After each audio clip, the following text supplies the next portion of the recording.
Lorsque l'on est en fauteuil roulant, qu'il soit manuel ou électrique, faire une simple promenade en ville peut devenir un véritable parcours du combattant. Des espaces urbains peu, voire pas aménagés, constituent des obstacles qui peuvent parfois être infranchissables.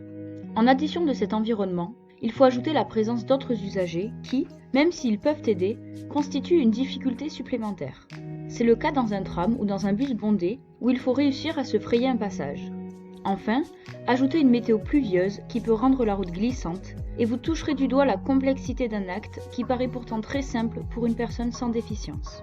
Créer une protection de pluie pour une personne en fauteuil roulant doit prendre en compte de nombreux éléments et ne doit pas ajouter de nouvelles difficultés lors d'un déplacement. À titre d'exemple, elle ne doit pas gêner l'utilisateur dans ses mouvements, doit permettre une interaction avec les personnes environnantes si elles veulent apporter de l'aide, permettre de passer des portes ou encore pouvoir être utilisée de manière facile et rapide, tout en garantissant une protection efficace contre la pluie sur l'ensemble du corps et du fauteuil de l'utilisateur. Le prototype imaginé reprend toutes ces contraintes. Il consiste en un parapluie sur lequel sont fixés des pans qui permettent de recouvrir l'utilisateur et l'intégralité du fauteuil. De par leur longueur, ces pans garantissent une protection des jambes, souvent absente des solutions utilisées à l'heure actuelle, mais permettent également à l'utilisateur de pouvoir basculer en arrière s'il veut monter une marche ou gravir une pente par exemple. Enfin, ils sont conçus pour ne pas frotter contre les roues du fauteuil et donc ne pas entraver les mouvements de celui-ci. Ils peuvent être écartés pour faciliter l'interaction entre l'utilisateur et son environnement dans toutes les directions. De plus, le pan arrière peut être relevé pour permettre à un tiers de venir pousser le fauteuil.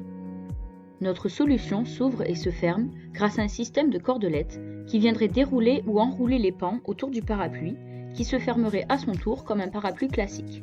Faite de plastique transparent, elle est légère et surtout ne bloque pas la vision de l'utilisateur, surtout au-dessus de lui. Afin que les gouttes de pluie ne s'accrochent pas et gênent la visibilité, les pans et le parapluie seraient recouverts d'une matière hydrophobe. Les gouttes glisseraient alors le long de la protection et garantiraient une vue dégagée de l'environnement. Ce système a été réfléchi pour ressembler à un parapluie classique, ce qui augmenterait l'acceptabilité des utilisateurs déjà trop stigmatisés. L'idée n'existant que sur papier à l'heure actuelle, il reste à la fabriquer et à la tester dans des conditions réelles pour envisager des améliorations, notamment concernant la longueur définitive des pans en fonction du type du fauteuil. Si elle est développée, notre solution favoriserait les déplacements en cas de temps pluvieux et donc jouerait un rôle dans l'acceptabilité de la déficience motrice pour les utilisateurs, en permettant une plus grande indépendance des personnes à mobilité réduite.